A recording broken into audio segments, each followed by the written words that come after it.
All right, it is June 22nd. Summer chomps along here.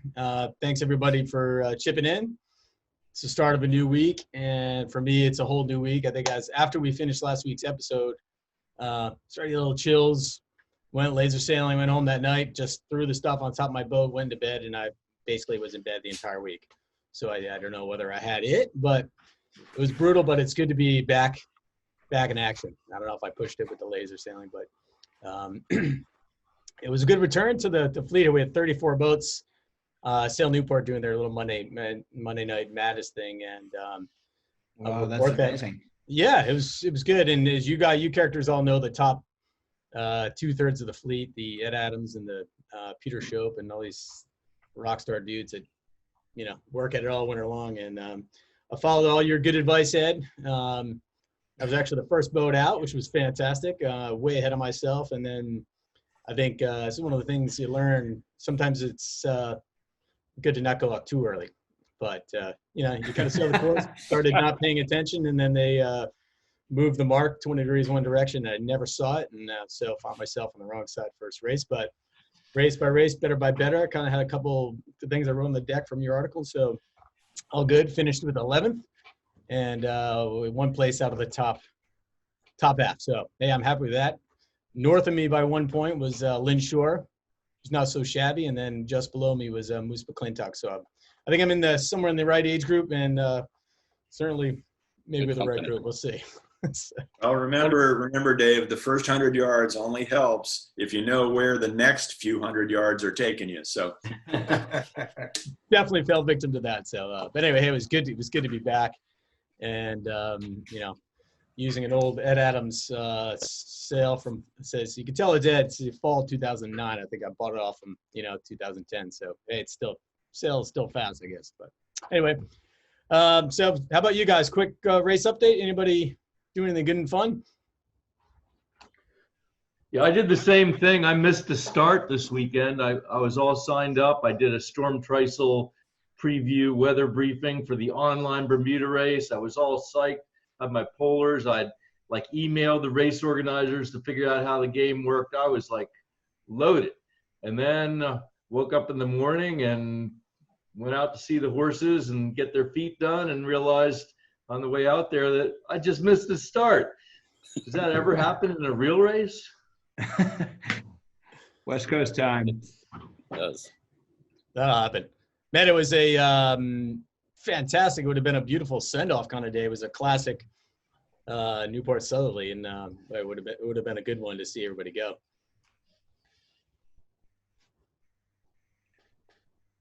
How about you, Mr. Snow? All good. I've actually been diving into the virtual regatta world, and it is challenging. I've been struggling in mid-fleet, but I'm getting better, and it's actually I'm not sure if it's a way to spend some time for sure. Dave, I've lived here in Annapolis for 44 years now. And all I've heard about is there's no wind in the summer and it's a terrible place to sail. And I have to admit, I wouldn't know because I've never spent the summer here in all these years. I'm always up in Rhode Island or Nantucket or traveling the world.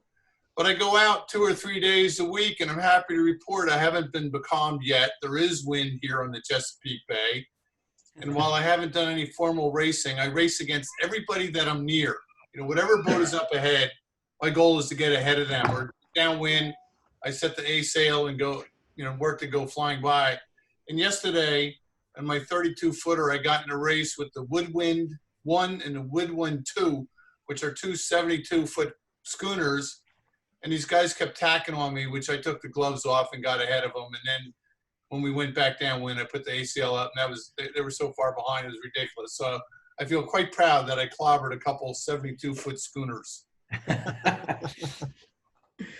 And how about you, Jonathan? I know you've been active. It's the things we do to keep our ego intact. Correct. Thank you, Jonathan. No, I do the same thing. Don't worry, Gary. No, I had I've been racing this RS Aero, and it's a pretty competitive fleet here in Seattle. So we race on Thursday nights. We have about 22 boats out. So it's been great. I finally had a night where I put it all together and had 3 good races. So it was my best racing day of the year so far.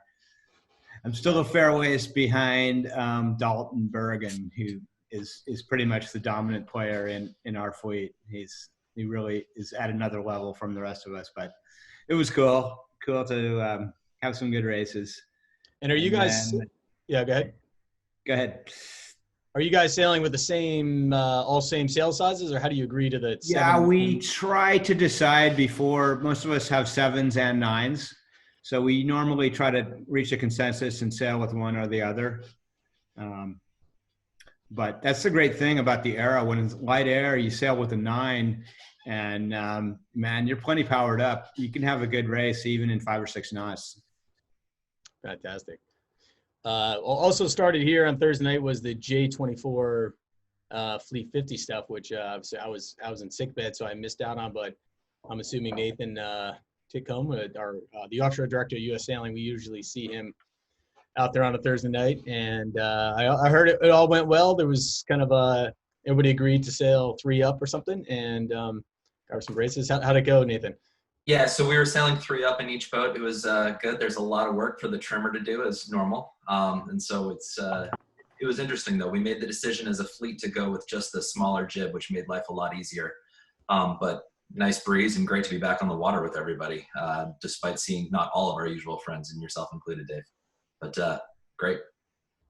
Taking steps. So we'll just jump to Nathan real quick. So he, in this sort of the slowdown, I guess, of people hounding him at this time of the year for late certificates, going up to Bermuda and all the kind of the stuff that he gets bombarded with.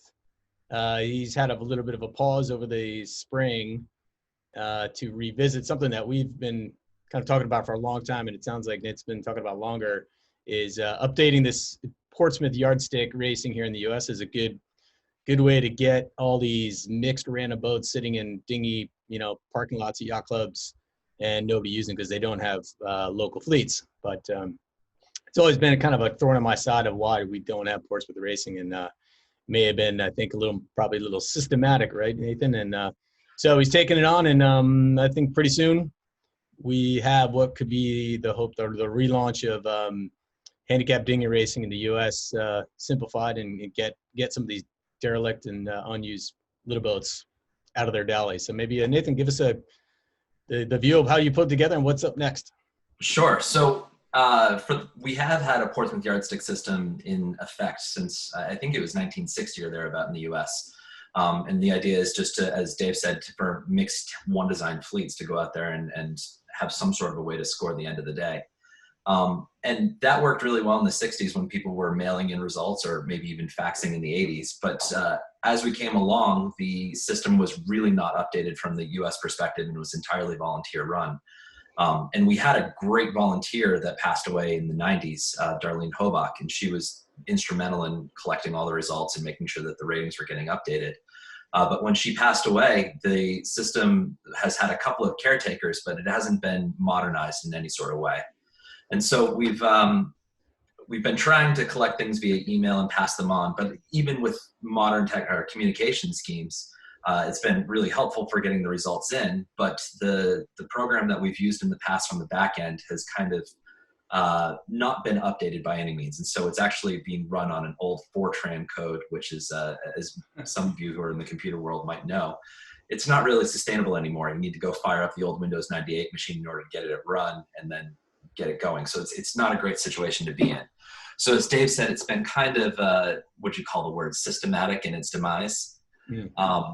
And so we're now faced with the decision of we need to do something, because this kind of racing is really important, especially in the current COVID situation where we're not all going to be stacking the rail on PHRF boats or whatever the case is. And there are a ton of boats out there packed in dinghy parks, garages, as in my case, or backyards collecting dust and mold and whatever else. But let's get them on the water and get them racing. And ideally, let's get them handicapped. And so this is a great way to do it. And now is the time to make that happen. So as Dave said, usually this week is my celebration week post the Bermuda race, and I can take a breath and calm down for a little bit before the races in the lake start. But this whole spring has been completely different, and I've had a little bit of time on my hands and had the opportunity to talk with some of the other rating offices around the world, and particularly the RYA over in the UK. And so they've actually done the legwork for their own PY system and moved all the results reporting online, and then the actual calculations and the new ratings online. And they've also been so generous as to say, hey, I know you guys are at a point, and let's partner up and do this together. And so we've come into an agreement with them, and we're going to be starting to use the PY online system from the RYA to start scoring these mostly as a national set for us and club-based, which is ideal. But then they're happy because they want all of the data from our existing list of classes to go through, and to get more people racing under the system, which is a great goal. And I think that's really the big thing to talk about all of this, is it's all about participation. We want people on the water sailing. And this is just, I think, an easier way to do that. So Nathan, real quick, does it start with a club saying we want to offer Portsmouth dinghy racing to our members, and they sort of sign into the British portal, and then what happens from there? Real quick, so I'm just a random club member. I want to go play. What do I do? So the idea is just to organize a bunch of people who want to go sailing on a mixed fleet, and so the club is the natural way to do that. And so what we're asking right now for today, and this is going to change in the near future, is to apply with US Sailing, and we'll work with the RYA to get you some credentials to log in and create your own club page over there. And so what'll happen is you'll create your own club page, you'll have access to the ratings, which are free and available for everybody. But the cool thing about the RYA system is that they're exploiting a club handicapping system, or a golf handicapping system, meaning that you might have like a PHRF standard situation in Long Island Sound. You're going to have 5 knots of wind or 10 knots of wind max, and it's never really going to blow the dogs off the chains unless a front comes through. So your rating should be tailored for your conditions. And so you can do that over the year and have your ratings adjust on the class by class basis, and to be more equitable for over the season to race with your fleet. But if, for instance, in Narragansett Bay, we know we're going to get that 10 to 12 to 15 on an average day, and that's going to benefit especially something like an RS Aero, where you're going to be planing in the upper end of that, and that's going to make a big difference to your overall results. And your races there should reflect that. Now, from a national level, what I'm excited about is then I can then go and look, say, all right, we've got clubs here in Narragansett Bay, Long Island Sound, Hawaii, wherever else. And I can look at all those and get a national number that we can update each year. And that's just the idea is to create a starting point for every class to say, hey, you've got a no-day widgeon, your number is going to be 1152, and that's what the number that we recommend for the year is. And then we're going to redo that next year as more people race the boat. And is it a free system for clubs and sailors to use? Yes, that's the idea, is that it's free. Like I said, the big thing is participation. From US Sailing perspective, we want your club to be a member of US Sailing, but other than that, that's most clubs out there, really. Other than that, we want you to go and use it and have fun and make sure you're reporting the results. That's the big thing, is the results reporting. So on the admin side of that, what do you think is required on the water? Just somebody to start the clock and record some times as they finish, and it goes into an online, sort of input system, and off it goes? Exactly, yeah. And the other thing that the RYA has done is they've created an API for most scoring systems to just dump the results right back.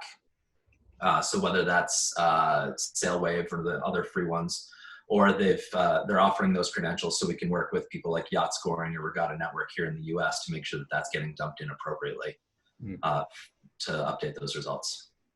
So since you've been diving into a lot of this stuff, what are, I know we look for these in perf fleets, but what are some good Portsmouth cupcake boats that we're looking for? Those are good questions. I think it's any boat that you can sail well is really going to come down to it. And sure, if we're talking perf boats, there's going to be light air boats and heavier boats, but it's the boat that you have the time and the boat that you have. That's the big important thing. Yeah. All right, Ed. I know you have to go somewhere. Have you ever done a Portsmouth race? And could we see the start of this in the Tampa area? Get a boost with you jumping in there with a contender or something. Well, it's funny that you say that, because the contender was one of the boats I remember that sailed a lot of times in Portsmouth classes that we used to sail in the 70s.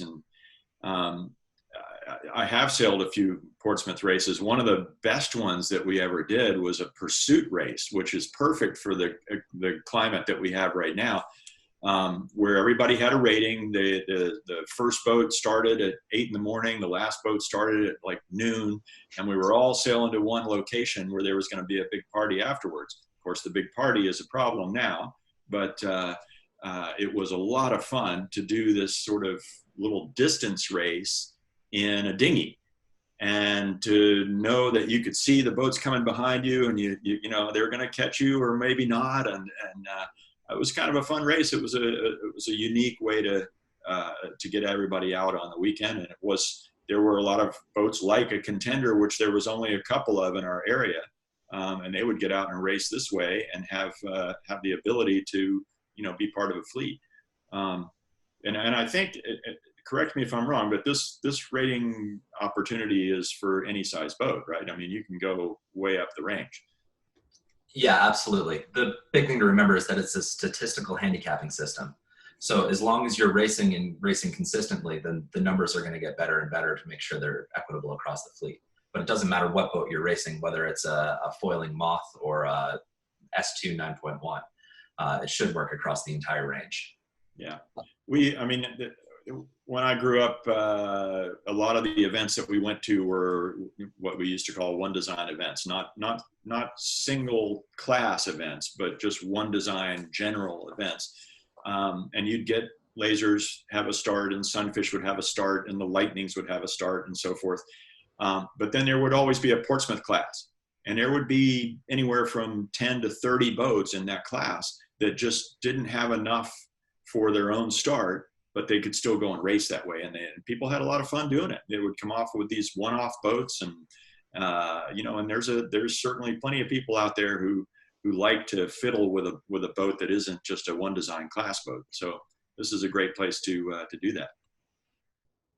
Dave, there used to be a regatta called the One of a Kind Regatta, and they would use the Portsmouth, and the criteria is that you had all different kind of boats, but just one of them, and did this regatta. I sailed in a few of them over the years, a lot of years ago, and it was pretty interesting. And surprisingly, the Portsmouth rating was reasonably good. You kind of, at the end of the day, well, I won the start and went the right way and did well. The next day I didn't win the start and went the wrong way and didn't do well. And so, the ratings seemed to be about right. And we haven't had a one-of-a-kind regatta. I know this magazine, when it was called One Design, had a few. And I think Yachting actually had a couple of them over the years, and maybe something to think about again. Yeah, I think I think one thing Nathan mentioned in an earlier conversation, that this was kind of identified as Portsmouth for people bringing in new boats. You take maybe something like the Melgis 15, where any one of us that looks like a cool boat to buy, but you kind of not for me because there's no fleet here, but finally have a chance to take these new boats and go play with them, and have a starter group to go and play with. So how do you deal with it real quick on new boats, Nathan? So there are a couple of formulas in the US system, and we're working on a technical committee to make sure that those get ported over. But you put in some just basic parameters about the boat, and it gives you a decent starting point. And then you go sail. That's really the key of it. Go sail and let the results refine over a couple of series. Yeah, no, it's cool. There's a great cross-pollination between people seeing other people use their boats, and if you buy a boat because you like it and you want to be able to go play with it, right? So exactly. That did work well for you. Like at the big clubs, you do see a coalescing around a few major classes, and that's, I think, good and healthy. But you travel the country and you go to some of these smaller lakes and littler clubs and stuff, and there's just not critical mass to have, one big fleet, and there's this existing group of pretty interesting and good boats. I remember growing up, it was like Ed explained, there was a few starts of the established classes, and then there was a Portsmouth start for everyone else that had less than 3 boats or whatever. Get more boats on the water. How about you, Pedro? Yeah, I was I definitely remember growing up the whole Portsmouth scene, and when Ed was describing that race to a party, I was thinking he was talking about the Soling Worlds in Ponce, but we all started at the same time. I was so interested when Nathan was talking, I went and did my Wikipedia, which is probably fake news, but Portsmouth is not named after Portsmouth, Rhode Island, but it's named after Portsmouth, UK, where the original Stanley Millage back in 1947 from the famous Langstone Sailing Club created this table. And then 3 years later, the Portsmouth Harbor Racing and Sailing Association took it on and has tables and formulas, and hence the Portsmouth. And in the US, it started in 1961 here. And the baseline boat, who wants to guess what the baseline boat rating of 83? I don't know why they came with 83. 1961, you say? Yep. Three crew usually. Oh, Thistle? Lightning. Mike Gary's Scott. got it. Gary wins. Gary got it. Nice. Well, thanks for the history. That's it's all good. Will you rename it in any way, Nathan, or will we just kind of keep it as PY that's globally accepted? We're going to use it as the PY that's globally accepted. The only thing that we're going to see here in the upcoming weeks is that we plan to skin the page so that the U.S. boats look like we're going through a U.S. or U.S. clubs look like we're going through a U.S. screen. But the system in the back end is all the same. Very cool. So we're gonna lose Gary. He's got a meeting to tend to. So can we get World Sailing to designate a PY World Championship in 2022 or something like that, and really legitimize this thing? I think that's a darn good idea. We have a council meeting this Wednesday, and I might just bring it up. I see Jonathan make a run at the PY Worlds and the Taser. It's probably one of the more popular Portsmouth boats, I imagine. In England, it's quite popular, yes. Very cool. All right, Gary, actually, I do have a question for you. I'm going to put you on the spot since we like to do that. There was a press release today that came out that said that the IOC and World Sailing have looked to look out for each other financially. What's that all about? Well, we're not the only international federation that is stressed financially with no Olympics going on this summer. So the International Olympic Committee has come up with a formula and to loan, important word, some funding to us to get us through the Olympics in 2021. So that was well received. And of course it's a loan, which we might have to pay back, and we'll be sparing with it, but that solves our problem, and it solves the problem of a lot of other federations. And interestingly, Dave, this morning I got a revised contract from NBC for the Olympics next summer, saying it's going to happen. So those are two heartening things regarding the Olympic Games, that NBC has confidence we're going to have a games, and the IOC is distributing some funding to help the international federations. And does that money trickle down to the athletes as well, or is that keep the organization kind of running and moving forward to the games? No, it keeps the organization running. Okay. And all the things that we do. It doesn't get itself to the athletes. Those are funded by the member national authorities like U.S. Sailing and others. So that would come from there. So I'm sorry, U.S. Sailing, I hope, is talking to the U.S. Olympic Committee, but this is to keep the governance part going. Yeah, got you that. Okay. All right. Well, not just to finish on that, World Sailing gets about 80% of their funding once every 4 years, about a month or so after the games. So you get this tranche of money, and let's just say October, and then you spend it down over a 4-year period. So without the Olympics this year, we weren't going to get that money. That's why this is so important. yeah, I imagine that's true for all sports, every governing body. So Yeah. yeah. Thanks, Dave. Yeah. Anybody else with some final thoughts for today? Nathan, thanks for chipping in, and I guess we'll just wait to hear from you on when all of us on this Zoom chat here can launch our own local Portsmouth racing group and go for it. Train for the world. Yeah. With any luck, you're going to be hearing from me very soon. We're pushing this one forward, and we're going to have some new publication about it, some toolkits, and a few other things coming out shortly here to make sure that we're pushing this discipline back forward to where it should be. Okay, Pedro, Yeah, Nathan, what's the slowest rated boat in the table?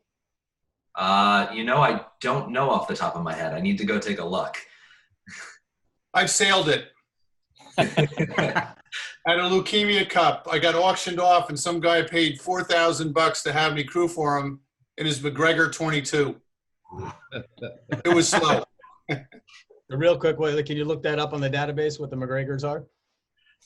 Let's see. On the U.S. system or it's got to be the U.S. system. So Yeah, I can imagine there's much of an international class there, but. no, that's definitely a U.S. boat. Was that with the outboard up or down, Gary? It was popped up, thanks. I souped it up. I popped the outboard up. All right, and real. So while Nathan's looking that up, how was your Bermuda race going? Quickly, Peter. I'm You missed the head to win. The boat just stays head to win, and I just gave up. I Okay. stayed at the candy store and watching it online. So the McGregor 22 is 98.3, which is really not that slow. I think Dave's boat, that O'Day Widgeon that he's working on, is 122.6. That might be up there for slow. That's right. How about a Sabo? Well, I might have been sailing it slow. I was the tactician, but I did talk the guy into buying a J 105 by the end of the regatta, so I did my job. All right, well, thank you very much for your time, Nathan. Appreciate it. So we'll just tell the viewers to just keep an eye out on ussailing.org, right? And from in there, you can wormhole to the portal and go from there. Absolutely, yeah. And we'll be pushing this forward really soon. All right, cool. Well, thank you, everybody. Short and sweet. Okay, thanks. Talk to you next week. Have a Thank great you. week. Thanks, Nathan. See you next week. Thank you. Everyone.